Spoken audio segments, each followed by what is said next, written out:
Let's break down the pros and cons of the first round options: tight end, corner, defensive line, offensive line for the Cincinnati Bengals in the 2023 draft. And running back, baby. You are Locked On Bengals, your daily Cincinnati Bengals podcast, part of the Locked On Podcast Network, your team every day.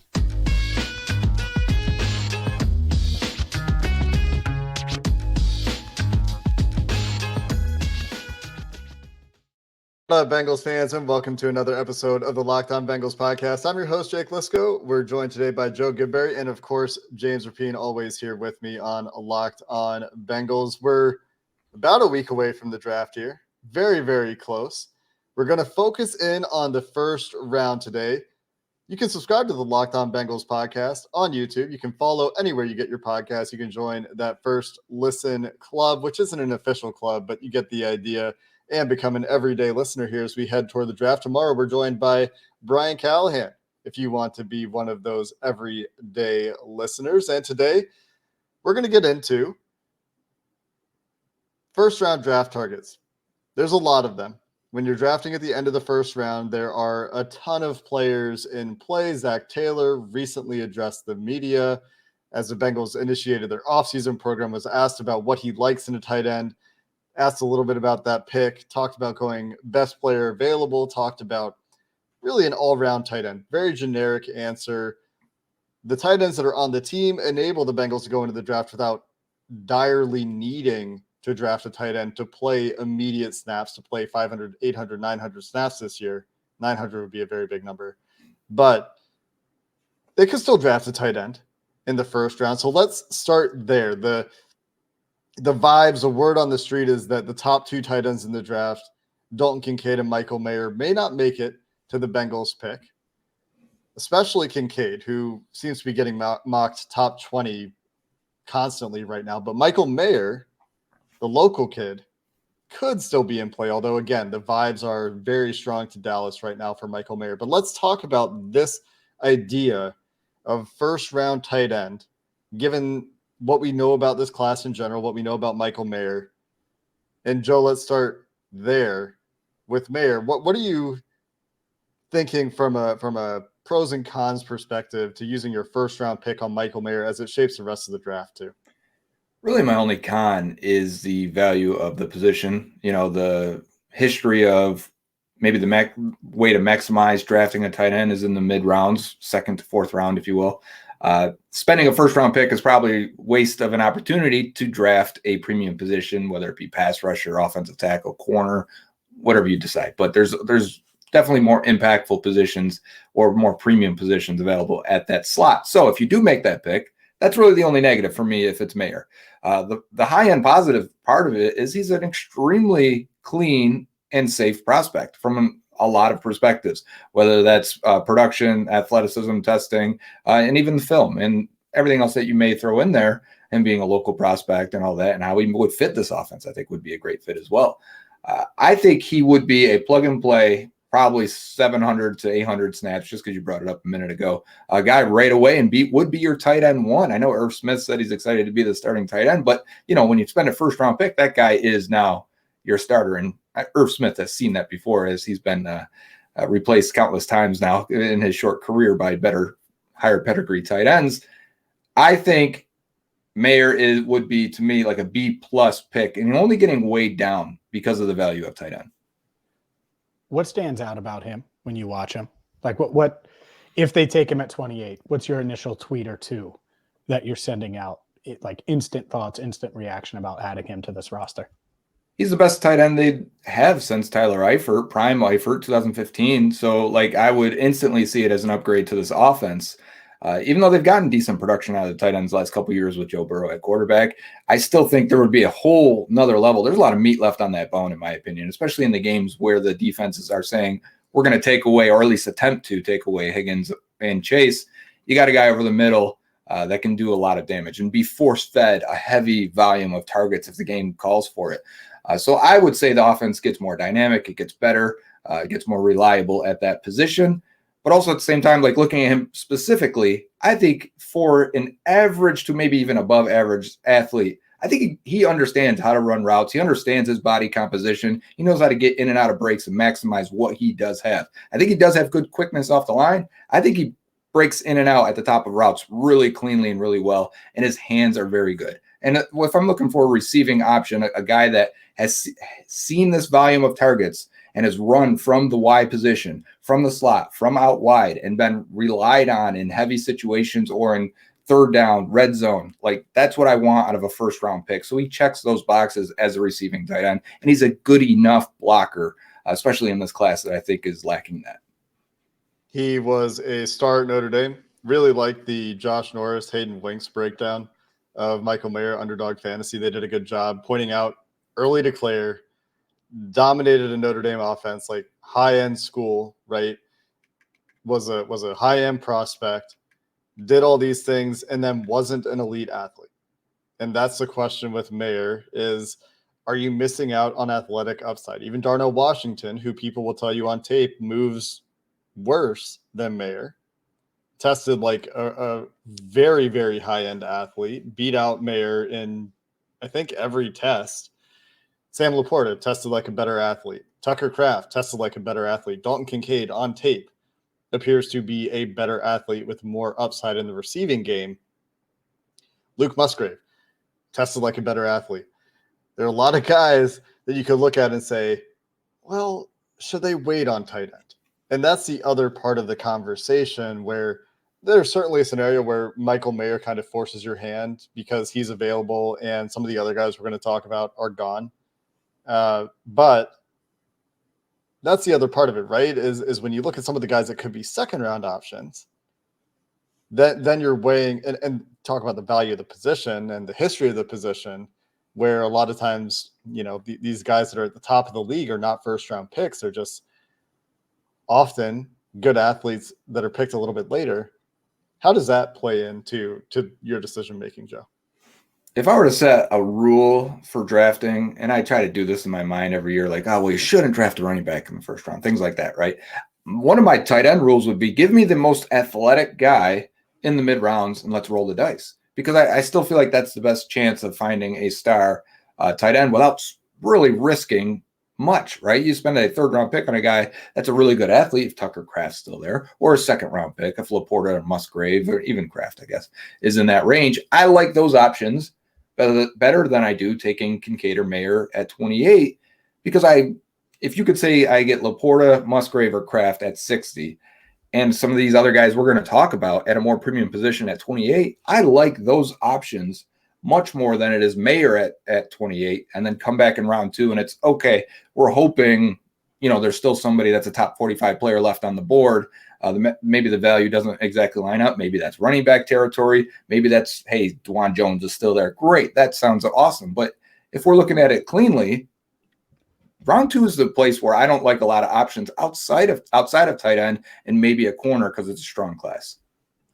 Let's talk about some of those other options. And just because I get the pick, let's go with cornerback. We'll talk about cornerbacks next year on Locked On Bengals. Today's show is brought to you by FanDuel. And there's no better place to get in on all of the Major League Baseball action, all of the NBA playoff action than FanDuel, America's #1 sports book. Because right now, new customers get a no-sweat first bet up to $1,000. That's $1,000 in bonus bets back if that first bet doesn't win.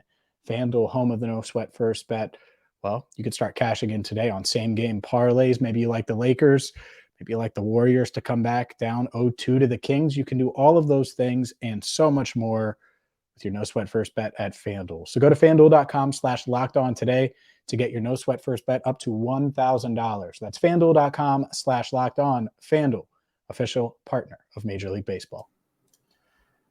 James, you picked the position. I'm going to let you lead the segment. I imagine there's 3 big names we're talking about here. Emmanuel Forbes, Deonte Banks being the 2 that I think people are probably expecting. And we're going to see Cam Smith in here too, I think. Yeah, for sure. And let's start with my favorite of the 3. And Joe has certainly sold me on him, I would say somewhat, but it's no secret that I like playmakers. Listeners of this show know it. And that might come up at some point during this podcast. But can you imagine a cornerback that's a playmaker? That's who I want. And that's Emmanuel Forbes to me. 166, 186, 2006. I don't care what he weighs. he's my guy. If he's there at 28, realistically, I think he could be the best player available. So pros and cons of Emmanuel Forbes. And since I just gassed him up, let's start with the cons, Joe. What stands out?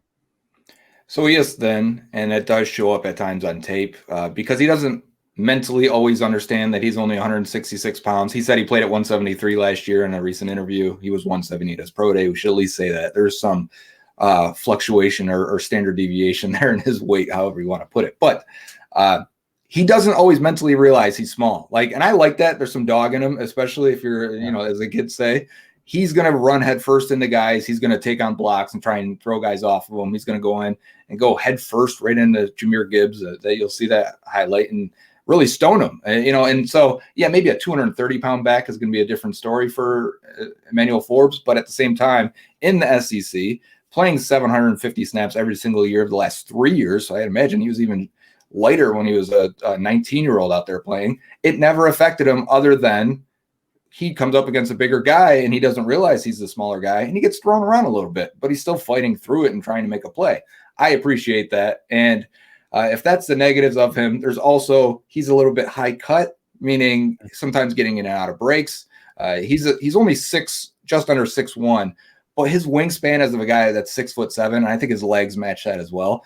You can definitely see that sometimes getting in and out of breaks, he isn't the sharpest or quickest in and out, and then it tends to mean he's going to play and lean on a guy and use his hands a little bit too much. Doesn't get penalized that much. He's not on the high end of it like a Deonte Banks, who we'll talk about.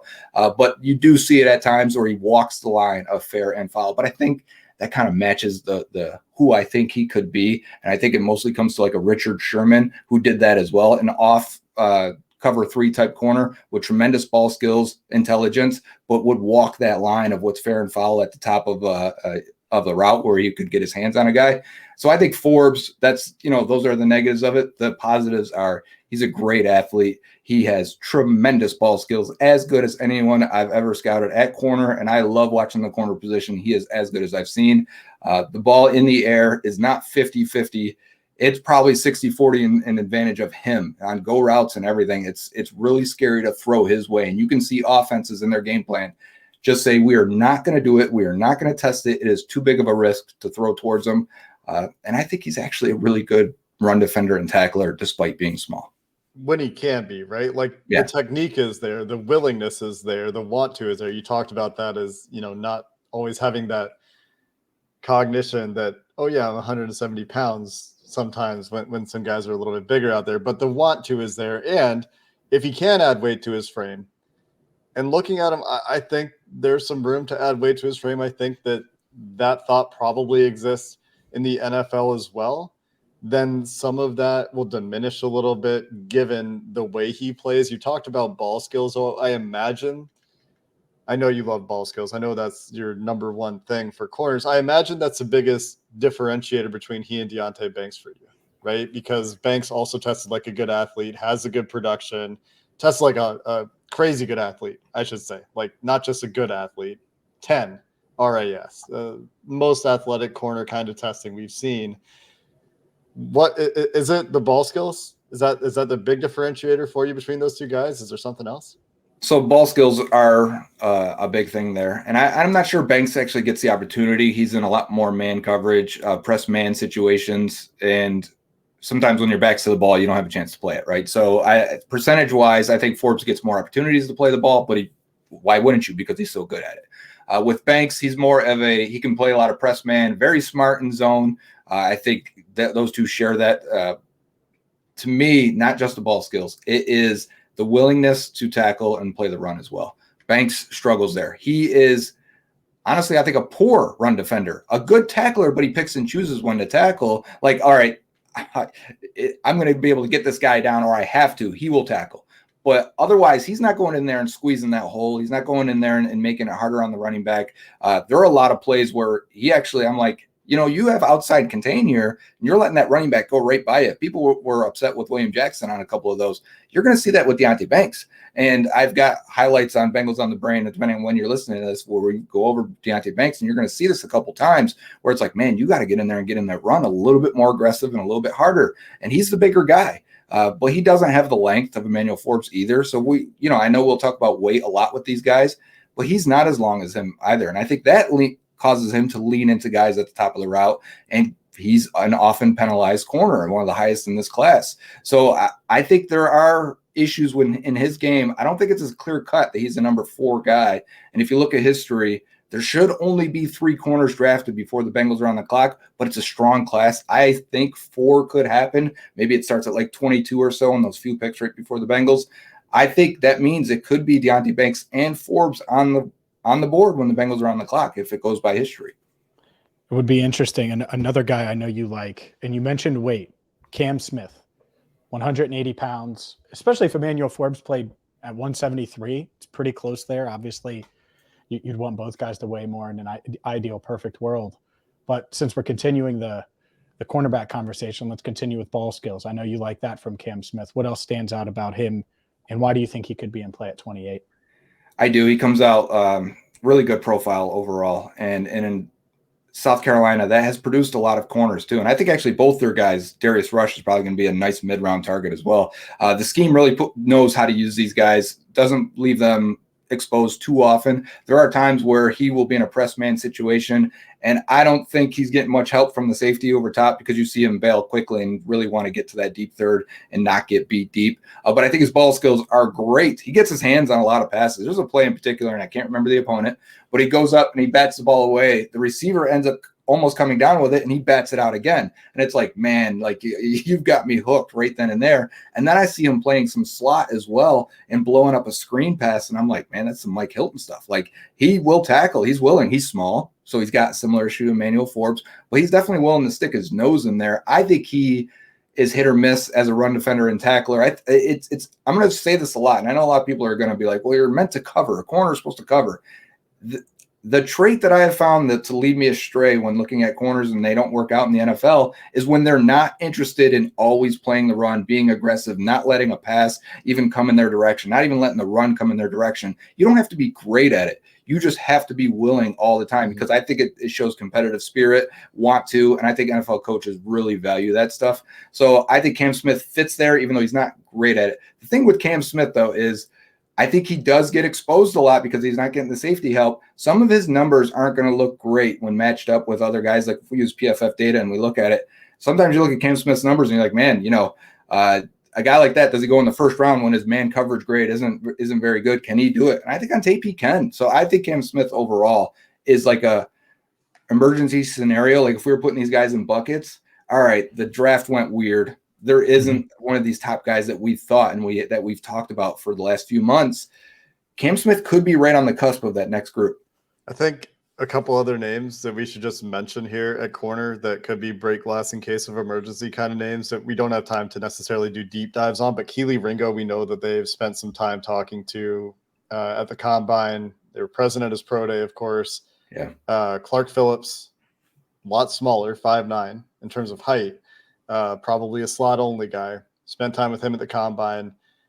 I don't know that those guys get into the first round. I don't know if any of those guys get into the first round. Like you go look at the beast, and Kelee Ringo's got a 1-2 grade there, but Clark Phillips solid 2, Darius Rush and Cam Smith, both South Carolina corners, both with a 2nd to 3rd round grade from Dane. So I know Cam Smith comes out a lot better in our process on the board that we're going to be releasing here, hopefully pretty soon.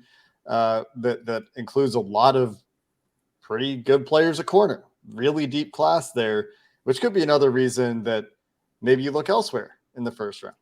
And if I could have with Ringo real quick, just he doesn't grade that far below Cam Smith for us either. Right. He's 20 years old. He's one of the youngest guys in this class and has played some of the most snaps. He's started for Georgia since he's been young. There's going to probably be some Ohio Bengals fans that look at the game against Ohio State and Marvin Harrison has his way with him, but I think Marvin Harrison's going to be a top 5 pick next year. And you kind of say, okay, it is what it is. And I also think he struggled with Tillman from Tennessee as well, but he's one of the thicker, stronger corners in this class, over 200 pounds, willing tackler in that Georgia defense. I just don't think he has the ball skills I typically like, but I could see Robert Livingston, I think, was at the pro day running that defensive back drill. that's usually an indication that somebody from the scouting department said, hey, we need a coach there. Bengals send their coaches a lot to these things, but we need you to run that drill. Kind of like, I remember always remember the Hugh Jackson, make sure you get to North Carolina. Make sure you put Giovanni Bernard through that workout because we really like him. Joey Porter Jr., if he falls to 28, do you think they would consider him? Yeah, I do. And I think people are just automatically assuming he's the third corner off the board. I think he could get mixed in with Forbes and Banks and be in that same group. To me, he also picks and chooses when to defend the run, but he's got the long arms that he can really disrupt receivers, really make it hard at the catch point for a lot of these guys, even though he doesn't have great ball skills. He needs some development still. I think that grouping is much closer than maybe the outside has assumed. Some other positions we should talk about here. That's a lot on cornerback, which is certainly in play for the Bengals in the first round. But what about defensive linemen? What about James, running back? You want to sneak that in here? Maybe we will if we have time. Maybe we should. We'll finish the show there coming up next. Let's talk about running back. No, I'm just kidding. Let's not. Let's talk about a guy that's been debated a lot, and I think Bengals fans are sort of torn. Our listeners are sort of torn. And the Bengals, at least there's a growing belief that they could potentially pass on Calijah Kancey if he's there at 28. Arm length is obviously a concern. Overall size, people have said is a concern that could cause him to fall. One, would you take him at 28, Joe? And based on the Bengals' history, why do you think they could potentially pass or would potentially pass? Yeah, I would take him at 28. I think the upside there of a guy that has extreme athleticism and production and the flash plays are just so ridiculously good that you can see a way that even if he doesn't become, because I think people set the standard of Aaron Donald, Geno Atkins, whatever, even if he doesn't become that, and just submit him into this defensive line room. He's easily the most athletic defensive tackle they have. And he's probably the most versatile defensive lineman they have, where you can line him up all around. You can do stunts and twists with him, and he instantly becomes a guy that becomes a problem for opponents to figure out where he's lined up and what you're going to do with him. And I find that attractive. The negative end of it is the size, and I'm much more weary of his size than I am a guy like Emmanuel Forbes, because I think teams and scouts, Jake alluded to this, when you see a body type or how a guy is built, they're going to measure wrist size, knee size, ankle size, arm length. They want to know what your frame looks like and how much weight you could probably add. And I think Forbes can add that weight. When I watched Kancey and I look at Kancey's body type, I don't think so. 5 to 8 pounds maybe as an adult human male. Like that's just what it's going to be as he's 25 years old. But you see his waist, you see his shoulders. He doesn't look very broad at all. He looks like he probably should have been playing defensive end his whole career. And other negatives are there are quarters defense with a lot of stunts and twists up front. It allows that defense to feast, especially up front. And I think there are a lot of guys that if you watch the Pitt defense will feast on that defensive line and get their sacks and their tackles for a loss. If you look at the production numbers, Kancey was very productive, but his production isn't higher than a guy like Tommy Adebawore based on a percentage basis because Northwestern didn't have the defensive success that Pitt did.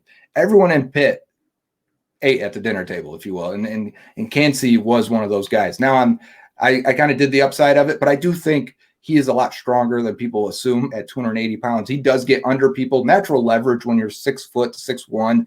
We talk about the short defensive tackles. You're going to be an outlier. But also these guys that are 6'5", 6'6", 6'7" at D-tackle struggle with leverage. He's not going to struggle with that. He's going to get under guys. He's going to push them around, even though he's not the biggest guy. And I think his hand quickness, foot quickness, agility, ability to bend around the edge, I would be all over it. But I could see size scaring a lot of teams. I'm not denying that at all.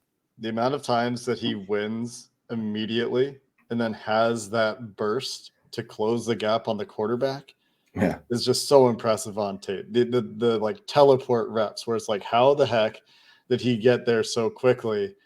And people knock his run defense, Joe, all the time when I talk about Kancey on Twitter. It's like, what are you going to do when it's 3rd and 3? Well, one, if you're the Bengals, especially this year, he's probably just not on the field in that situation. But 2, in like a 2nd and 8, and the other team decides to run the ball because they think they have a beneficial front with Kancey on the field, I think he's a pretty good run defender. There are times that he gets washed and a guy gets into him, but more often than not, I think he's pretty good at slipping those blocks, and he's taking on double teams on tape. Like, that's there. He stands up to double teams. Maybe he'll give up a yard. He's not DJ Reader against double teams, but he's splitting double teams. He's getting off of double teams. He's making plays in the running game too. So I think if you're typecasting him as a poor run defender based on his size concerns, you're doing him a disservice. But I do want to talk about some other guys here on the defensive interior. You mentioned height, natural leverage. There's a couple concerns for Bryan Bresee from Clemson. One of them is, all the stuff that he went through last year, hasn't been able to get on the field, produce the way you would like to see from a first-round pick, despite having the athleticism and the pedigree of a guy that you would expect to be a first-round pick. It's also 6'5.5", and that is something that comes up for him as far as playing high and not being able to play with that leverage as much as you maybe would like. Let's talk about Bresee. Is this an emergency kind of situation pick, or is this he's truly in play at 28 for you, Joe? He's really on that line for me because I think it's going to depend on the team. You go back to his freshman year, he looked like he's on pace to be a top 10 pick. Easy, no doubt. Like, his freshman highlights and flashes are insane for a guy that's that young, and because he's still only 21 right now. So you have to imagine 3 years ago what he's doing. And they line him up at defensive end, defensive tackle, 5 tech, 3 tech, even 1 tech at times. And he has flashes and wins at every single technique on the defensive line. But you're right. With the issues of the past couple of years, you may give him a pass. And I think that's where the teams, how they're going to view him, are going to be different all across the board. Because some teams are going to go, all right, extenuating circumstances, we're not going to kill the guy for it. We're going to go back to his freshman tape and say he would have been on this trajectory. We believe it. He tested like an elite athlete. He's still a top 20 player in this class. And I think other teams are going to say, well, I would have loved to have seen it. I would have loved to have seen how he developed. Instead, you only get 450 snaps over the last 2 years. And a lot of those, he's playing like the final game of the year. He's playing against Darnell Wright in Tennessee in a bowl game, and he's playing defensive end the entire time. It's like, what do I do with this evaluation? He gets his butt kicked by Darnell Wright a lot of that game. But you go, what do I do with this? Should it even matter? And he's not going to play defensive end for us. He's 295 pounds, but because he's 6'5" or so, he's probably going to do some 5 tech things for you. And the first thing you are going to see, you led with it, but on tape, is his inability to maintain leverage. You want to talk about run defending situations for defensive tackle? He is a worse run defender than Calijah Kancey because he can't get low. He's expected to 2-gap guys, but if a guy gets under him, he's getting washed backwards. I've got plenty of clips of that on Bengals on the Brain. Also, if you were watching Banks, you're going to see this one. You're going to see him get bullied down the field, and he just can't sink and anchor and recover. But Calijah Kancey, different. He's a penetrator. He's going to try and split that gap, and he's so quick off the ball that it causes problems for offensive linemen. Disruption is a thing that no offensive line coach or run game coach wants at all. They don't want that penetration. They don't want a guy, creating chaos and everything breaks loose on what the rules are in the run game. So when you watch Bresee, you're going to see a guy that struggles to tackle. I think he missed 31.3% of tackles this year. That's 1 out of 3. And then he struggles with disengaging and anchoring because of his size, because of his natural height. But as a pass rusher, I do think he is advanced there. He has a go-to move. He's got a counter for that. And his lateral agility. So we talked about penetration with Kancey, right? That first step penetration upfield.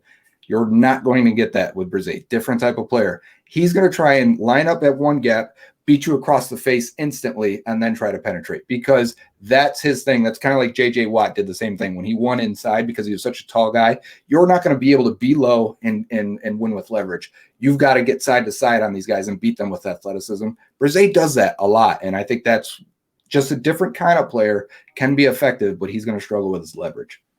I'm shocked Jake didn't go with the Northwestern guy and ask you about him. But Adebawore, what do you think about him at 28? As we've talked to Kancey, Bresee, now Adebawore.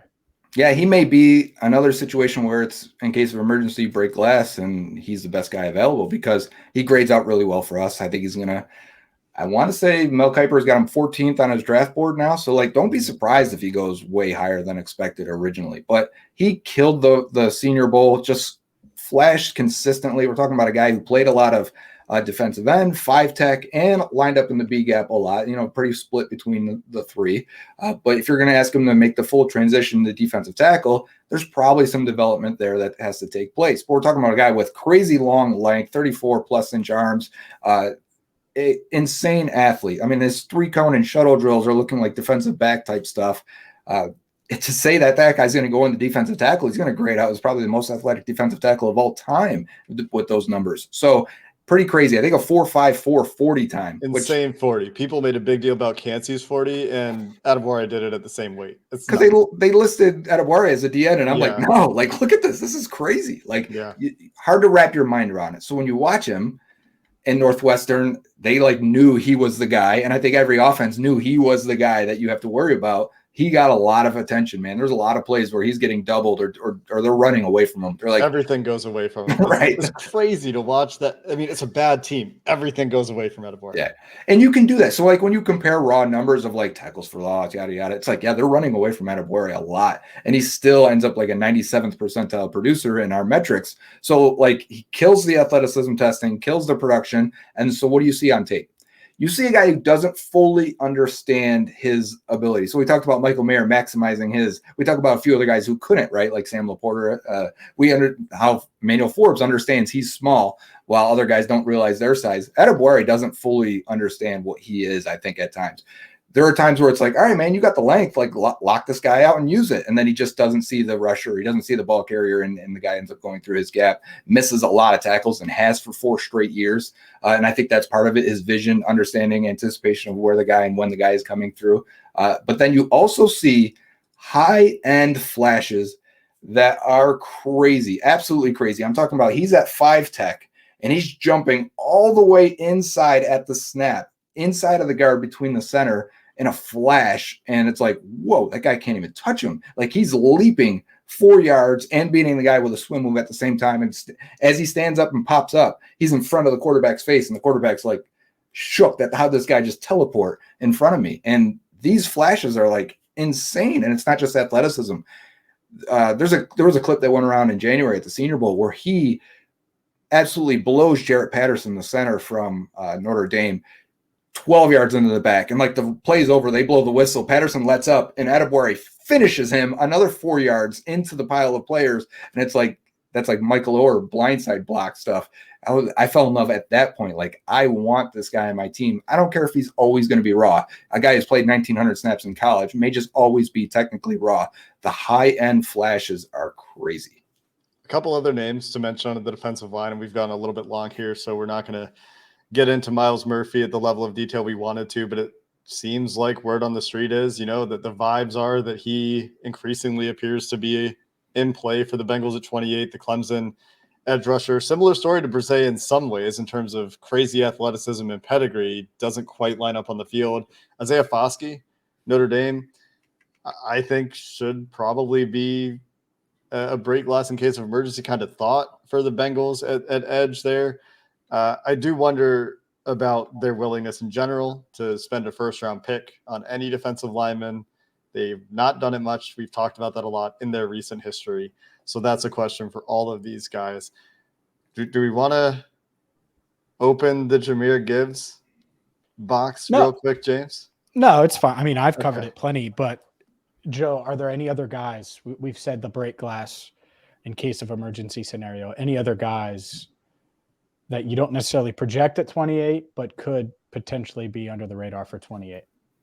I'm almost going to spin this a different direction because I've got a lot of questions about this guy recently on Twitter, and it's Brian Branch from Alabama safety. And like people say, well, isn't he a top 20 guy? How could he be there? I do expect him to potentially be there actually and be picked in the 20s range. Maybe the Eagles kick that off and completely kill it there, but maybe they get him with their second pick. I think he's in that range, and it's not a slam dunk that the Bengals have to take him because he's, first of all, very similar to Dax Hill. He played a lot of slot corner and then strong safety. Almost no deep free safety snaps. I think 70-something, if I remember correctly. And you look at him, and he's also small, 190 pounds. Dax Hill was 191. I mean, he is going to be an outlier as well in terms of size, especially at the strong safety position. I just don't think it matches up and lines up. I think they're going to say and look at it like probably too redundant for what we already drafted last year, number one. And you probably don't want to spend a safety pick 2 years in a row. Sure, would he be a good player, and do I like him? I do. But I just don't think it's worth the value there. Should probably also quickly mention we haven't talked offensive line at all here. Not sure there's an interior guy for the first round for this team in this situation. Haven't talked about tackle either. A lot of the reason for that is it seems like the top 4 guys are gone. It seems like Darnell Wright has no chance of making it to 28 based on, again, the vibes at this point in the draft process. And so it's kind of it just doesn't seem to match up.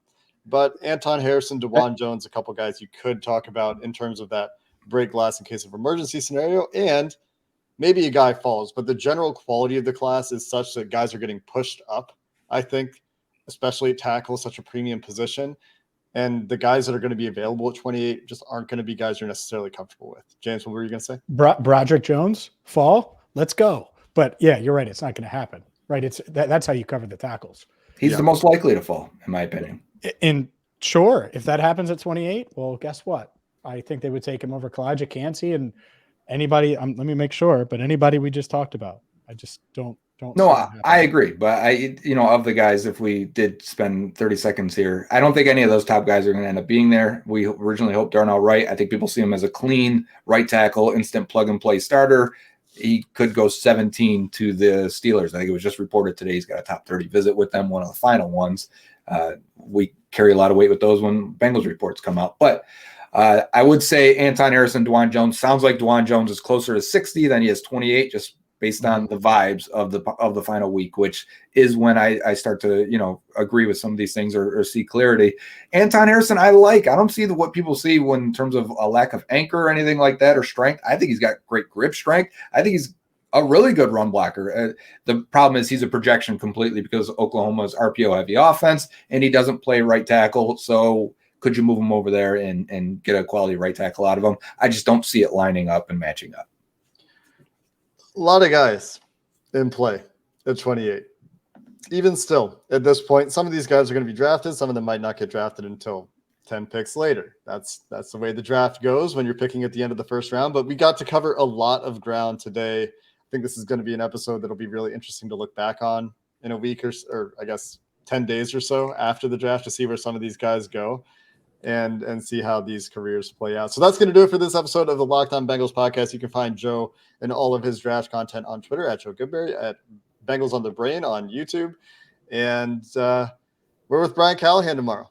Going to get into some questions about this offensive draft class, about the running back philosophical approach if they want to draft a running back, about similar ideas around tight end, offensive line. We're going to cover it all with the Bengals offensive coordinator heading into the draft. So until then, hoo day and have a good one.